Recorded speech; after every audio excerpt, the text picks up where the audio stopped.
आइए सर, अब हम जो चैप्टर कर रहे हैं उस चैप्टर का नाम है टाइम ऑफ सप्लाई। कितने मार्क्स का आएगा बेटा? ये 5 नंबर का आएगा। केस स्टडी बेस्ड आता है ये। टाइम ऑफ सप्लाई क्या होता है, मैं आपसे एक बार जनरल बात करता हूँ। बहुत ही आसान चैप्टर है। एक बात बताइए, आप अगर जैसे सपोज करो, उम, मान लो नैन्सी जी, आप गए डोमिनोज पिज्जा पे।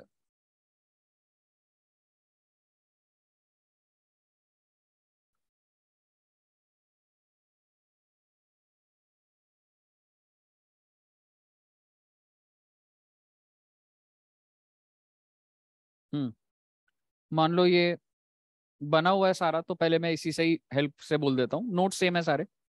मान लो दीपक है जी, दीपक गया है डोमिनोज पे। दीपक ने डोमिनोज पर बेटा ऑर्डर जो प्लेस करा है ना, वो 12:24 पे करा है। ठीक है, जब एक क्लास ले रहा था तो उस टाइम पे 12:24 हो रहे थे। तो ऐसे ही होता है ना, डोमिनोज पे आप गए, आपने ऑर्डर प्लेस करा, पेमेंट आपने मान लो उसी टाइम कर दी। ठीक है, सो टेक्निकली आपने पहले ऑर्डर प्लेस करा, आपने पेमेंट साथ के साथ, उसने बोला इतना अमाउंट है जी। उसके बाद ऑर्डर प्रिपेयर हो गया 12:40। प्रिपेयर कहने का मतलब है मेरा मैन्युफैक्चर हो गया जी ऑर्डर, है ना। फिर 12:45 पे डोमिनोज से रिमूव हो गया order. Remove in the sense, आप होम डिलीवरी मान लीजिए, आपने अपने घर पे बैठ के ऑर्डर दिया था, पेमेंट भी कर दी उस टाइम पेटीएम जीपे से। तो 12:24 पे ऑर्डर प्लेस करा, 12:24 पे पेमेंट हो गई, 12:40 पे पिज्जा बन भी गया। कितने मिनट में बन गया बेटा? 16 मिनट में। ठीक है, और 5 मिनट में वो रिमूवल भी हो गया। और आपके घर पर कितने बजे ऑर्डर आ गया? 12:55। और आपने 1 मिनट के अंदर पूरा का पूरा पिज्जा खा लिया, कंज्यूम भी हो गया। सीक्वेंस ऐसे ही चलता है ना जिंदगी में।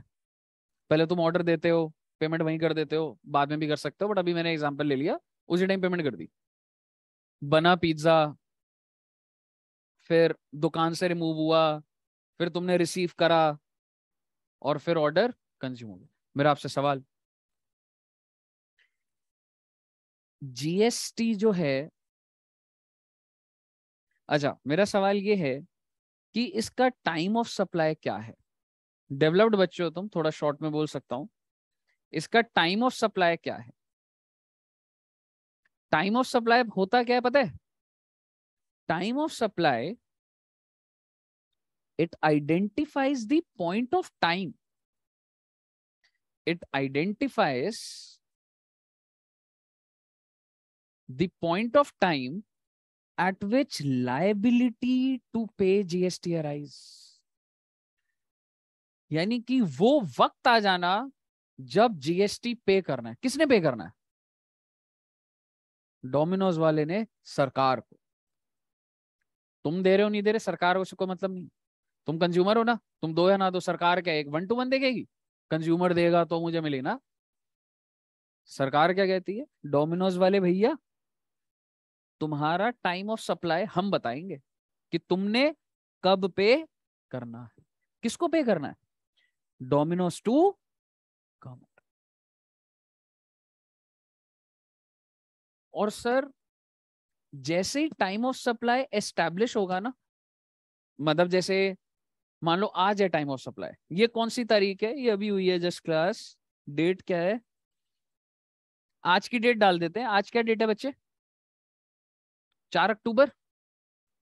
तो आज अगर तुम पिज्जा खाओगे, 10-10 मिनट का ही तो गैप होगा, ऑर्डर प्लेस करोगे, ये सब वो सब आज ही तो होगा सारी चीजें। तो टाइम ऑफ सप्लाई क्या है? दिन के हिसाब से आज का ही है, तो पेमेंट आज जाएगी सरकार को? नहीं। ये कौन सा महीना है? अक्टूबर। टाइम ऑफ सप्लाई अगर अक्टूबर महीने का है, तो आपको अगले महीने कौन सी तारीख को पेमेंट करनी होती है बताइए? 20 तारीख को, यानी कि 20th of November को आपको पेमेंट करनी पड़ेगी। मुझे बताइए, तो time of supply is very important. Just think about government, because government को पहले एस्टैब्लिश करना है कि ये टाइम ऑफ सप्लाई है। हर ट्रांजैक्शन का टाइम ऑफ सप्लाई डिसाइड होगा। और जब उसका टाइम ऑफ सप्लाई डिसाइड हो जाएगा तो उसी टाइम पेमेंट नहीं होगी, वो जिस भी महीने का टाइम ऑफ सप्लाई है अगले महीने की 20 तारीख को पेमेंट होगी। मुझे बताइए सब बच्चों को टाइम ऑफ सप्लाई क्लियर है? Yes sir.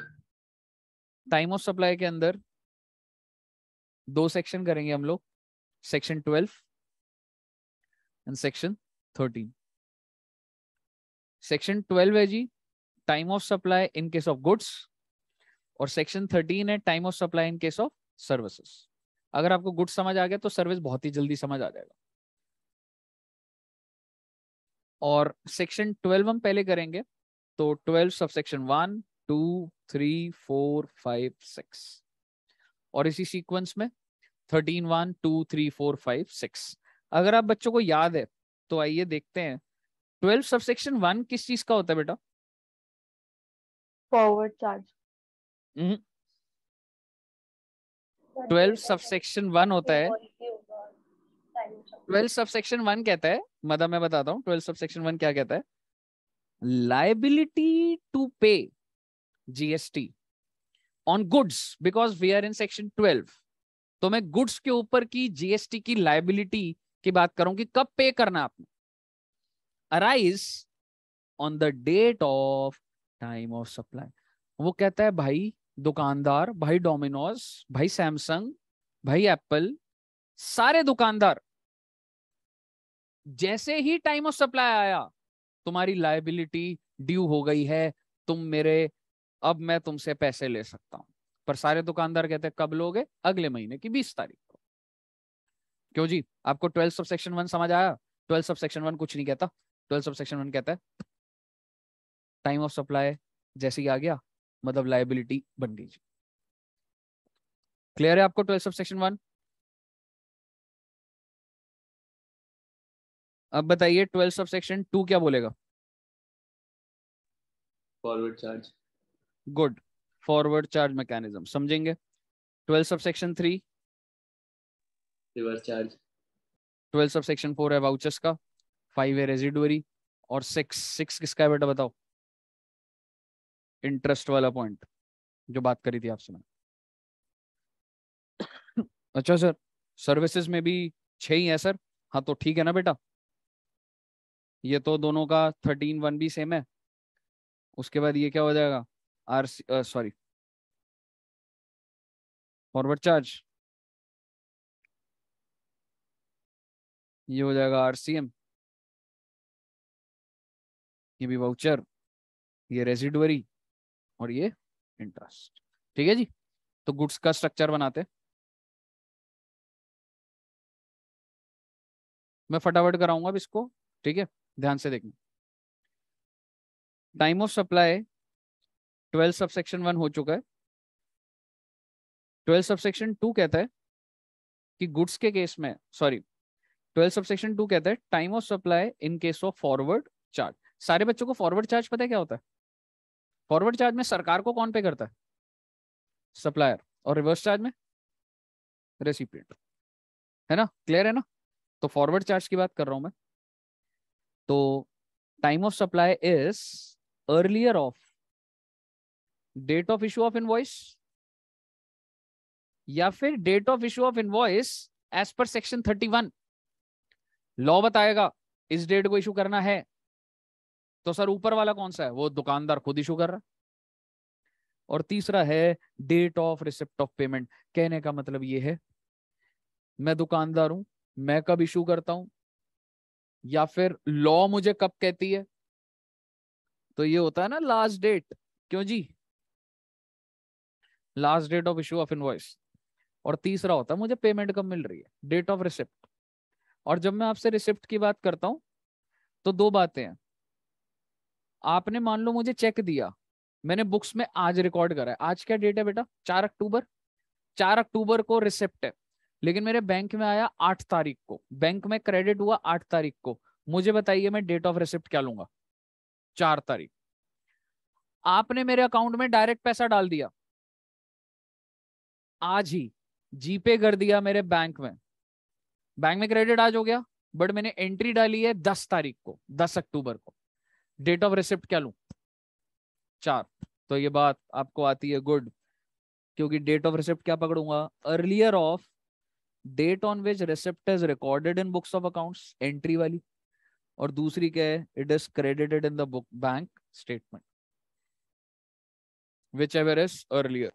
सर लेकिन आपने लाइन क्यों लगा रखी है, क्योंकि बेटा नोटिफिकेशन नंबर 66/2017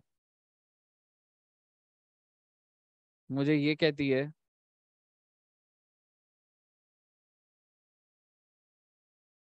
हाँ जी, नोटिफिकेशन नंबर 66/2017 मुझे ये कहती है कि गुड्स के केस में तुमको पैसा कब मिल रहा है, उससे टाइम ऑफ सप्लाई चेंज नहीं होता। यानी कि भैया सुन लो बात, मैं आपको एसी बेच रहा हूं, मैंने तुम्हें एसी बेचना है दिसंबर में, दिसंबर का महीना आएगा, तुमने कहा दिसंबर में ठंड बहुत होती है, हमें एसी चाहिए, मैंने कहा बहुत बढ़िया, लेकिन तुम पेमेंट अभी दे गए बेटा मुझे, तुमने आज ही मुझे 1 लाख रुपए दे दिया एसी का, रिसिप्ट तो आज हो गया, लेकिन मैंने बेचना है दिसंबर में, तो आप मुझे बता दीजिए मेरा time of supply October month होगा या दिसंबर मंथ होगा।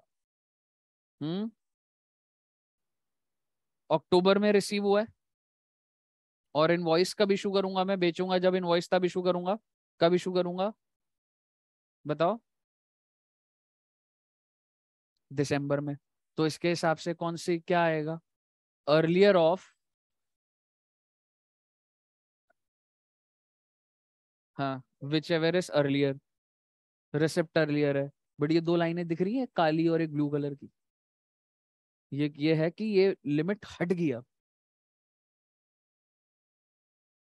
एग्जैक्टली exactly, ये हट गया है बेटे, तो क्या बचा अब, ये ऑनलाइन भी कर रहे हैं ना सब बच्चे। Yes sir.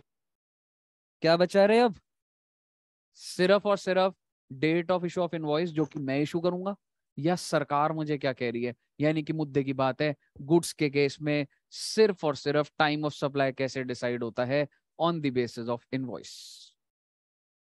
तो बढ़िया है सर, मैं इनवॉइस इशू ही नहीं करूंगा, अगर मैं इनवॉइस इशू ही नहीं करूंगा तो टाइम ऑफ सप्लाई ही नहीं आएगा, और अगर टाइम ऑफ सप्लाई ही नहीं आएगा तो पेमेंट ही नहीं करनी होगी। इसीलिए तो सरकार ने अपना रूल डाला हुआ है, ये तो दुकानदार का इनवॉइस है और सरकार कहती है हम बताएंगे लास्ट डेट क्या होगी, समझ रहे हो। अब मुद्दे की बात ये है, सरकार क्या बोलती है ये देख लेते हैं।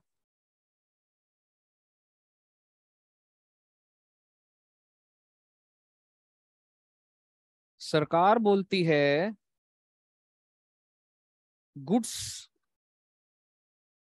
अगर आप सप्लाई करते हो, अच्छा जी, सप्लाई मतलब बेटा सप्लाई अपने में एक पूरा का पूरा चैप्टर है, सेक्शन बताओगे कौन सा सप्लाई का।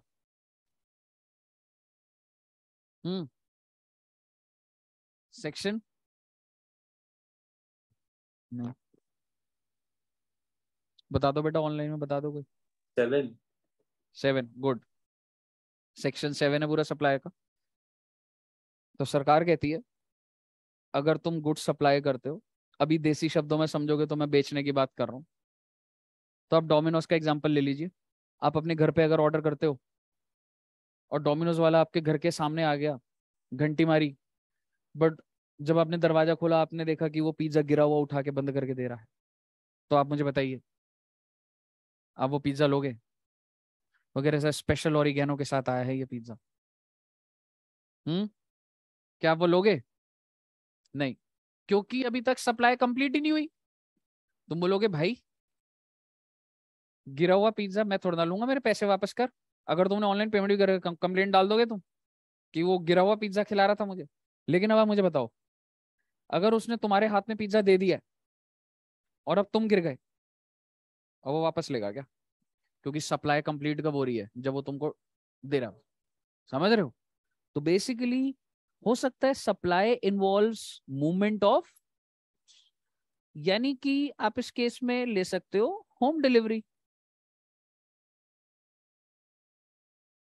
भाई तुम घर पे बैठ के जब डिलीवर करवा रहे हो तो क्या सेल के साथ साथ ट्रांसपोर्टेशन का खर्चा भी डोमिनोज के हाथ में नहीं आ रहा, वो सेल कंप्लीट कब हो रही है, तुम्हारे घर के बाहर जब तुम्हारे हाथ में गुड्स आएंगे तब हो रही है। सो supply involves movement of goods. और दूसरा क्या होता है अदरवाइज, मतलब तुम डोमिनोज पे गए, काउंटर पे खड़े हो और तुमने उसी टाइम ले लिया। तो अगर तो it involves movement of goods तो इनवॉइस कब इशू करना है बेटा? सरकार क्या कहती है, 31 सेक्शन क्या कहता है? Eight the time of removal of goods. यानी कि जब तुमने डोमिनोज पे ऑर्डर करा, डोमिनोज वाला दुकान में पिज्जा बना लिया, क्या वो अपने डिलीवरी बॉय को बिना इनवॉइस के भेज सकता है? Because invoice is to be issued at the time of removal of goods. समझ आया सारे बच्चों को? और अगर तुम उसकी दुकान पर ही होते तो जब आपको गुड्स पकड़ा रहा हूं ना, उसके साथ साथ क्या पकड़ाना है मुझे? इनवॉइस। मुद्दे की बात यह है, क्या मैं एक बात बोल सकता हूं कि गुड्स रिमूव जब हो रहे हैं, क्या मैं कह सकता हूं गुड्स बिना इनवॉइस के रिमूव ही नहीं हो सकते? दोनों केस देख लो। तुम, ये डोमिनोज है, तुम इधर आए, मैंने तुम्हें पिज्जा दी, इनवॉइस दूंगा। तुमने घर पर हो, जैसे इस दुकान से निकलेगा, क्या इनवॉइस नहीं निकालना मुझे? तो क्या मेरे गुड्स बिना इनवॉइस के निकल रहे हैं? नहीं निकल रहे सर। तो सेक्शन 31 कहता है भैया तेरी दुकान से गुड्स निकलेंगे तो इनवॉइस के साथ निकलेंगे। समझ रहे हो? तो मुद्दे की बात, सेक्शन 31 गुड्स के केस में कहता है अगर ये मेरा पूरा का पूरा गोडाउन है, अगर यहां से गुड्स बाहर जा रहे हैं तो इनवॉइस के साथ निकलेंगे। सारे बच्चों को क्लियर है? बोलिए, बोलो बोलो। Yes. ऑनलाइन क्लियर है सबको? Yes. अब आप देखो, दोबारा से एग्जांपल पर आ रहा हूं यहाँ पर मैं। आपने पेमेंट कब करी है मेरे लिए रेलिवेंट नहीं है। आपने ऑर्डर कब प्लेस करा मेरे लिए रेलिवेंट नहीं है। मैन्युफैक्चरिंग कब हो रही है मेरे लिए रेलिवेंट नहीं है टाइम ऑफ सप्लाई के लिए। मुद्दे की बात यह है, जब तुम्हारे गुड्स रिमूव होंगे तो इनवॉइस होना चाहिए, और इनवॉइस ही तो टाइम ऑफ सप्लाई है। टाइम ऑफ सप्लाई का सेक्शन 12 कहता है time of supply is date of issue of invoice और the last date of issue of invoice. And what is the last date of issue of invoice? Last date is date of removal. तो भैया जैसी goods तुम्हारी दुकान से बाहर गए, time of supply आ गया, अगले महीने आपको पेमेंट कर। ऑर्डर आपको 4 दिन बाद रिसीव हो रहा है, मेरे को कोई मतलब नहीं है। 10 दिन बाद हो रहा है, दिल्ली से यूपी गुड्स आ रहे हैं, 10 दिन बाद पहुंच रहे हैं, क्या मतलब? उसका कोई मतलब नहीं। रिमूवल जब हो गई है फैक्ट्री से, इनवॉइस इशू करो आप, और इनवॉइस इशू कर दिया तो टाइम ऑफ सप्लाई आ गया। मुझे बताइए, सब बच्चों को क्लियर है ये?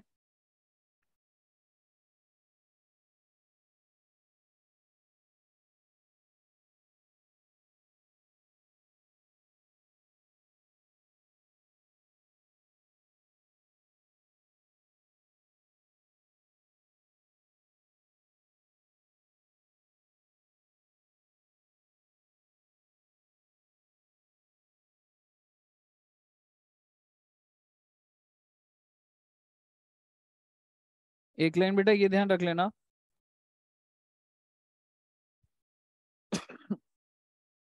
यानी कि अगर मैं गुड्स में डील करता हूं और अगर मुझे एडवांस पेमेंट मिल जाती है तो उससे टाइम ऑफ सप्लाई को कोई फर्क नहीं पड़ता। लेकिन बेटे अगर मैं कॉम्पोजिशन स्कीम में होता, मैं एक सप्लायर हूं and I am under a composition scheme, तो date of advance payment is relevant relevant relevant. Paper में you are it is capable कि आ जाए, पूरा क्वेश्चन बना देगा। वो एक बंदा है, वो गुड्स बेचता है, वो कॉम्पोजिशन स्कीम में है, उसको एडवांस पेमेंट अक्टूबर में मिल गई है, उसने रिमूवल ऑफ गुड्स दिसंबर में करा है, उसने इनवॉइस दिसंबर में इशू करा है। बताइए टाइम ऑफ सप्लाई क्या है? क्या होगा बताइए? ऑनलाइन भी बोलो बेटे, ऐसे एनर्जी नहीं आएगी मेरे को, बोरिंग हो रहा है। हाँ बोलो रे।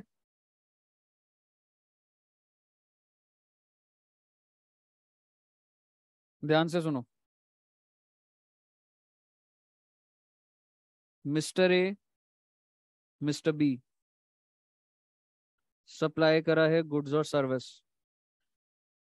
मिस्टर ए कॉम्पोजिशन स्कीम में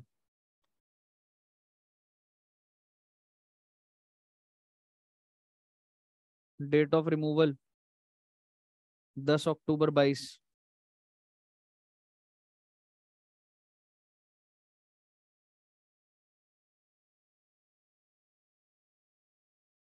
10 दिसंबर 22 है, sorry, date of removal.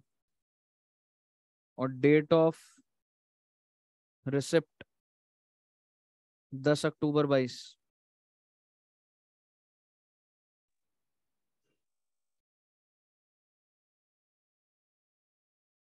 Date of invoice 10 January 22। ध्यान से करिएगा, मैं कॉम्बिनेशन चेंज करता जाऊंगा। In this case what is the time of supply?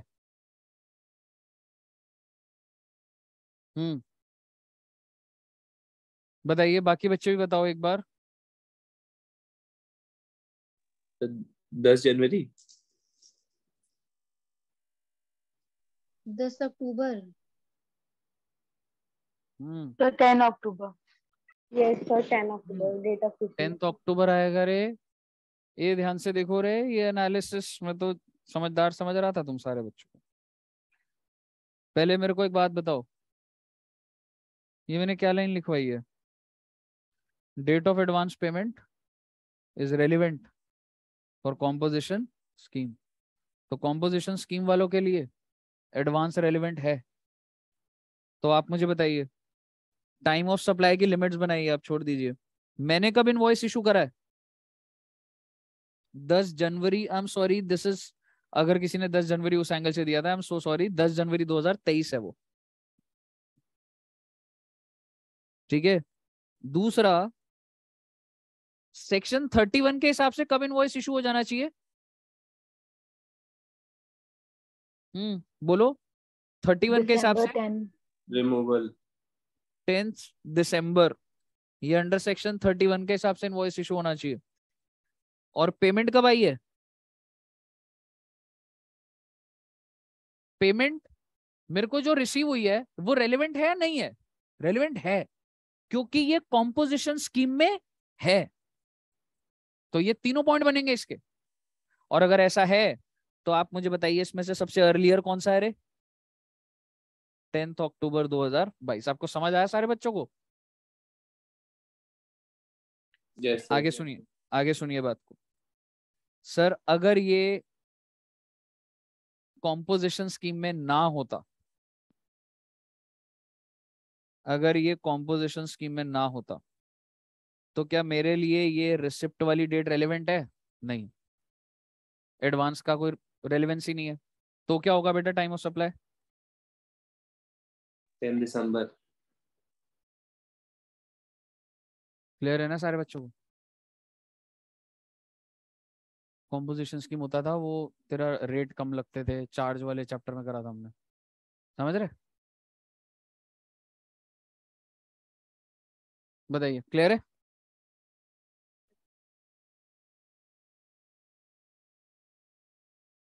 बताइए, यहां तक क्लियर है सबको?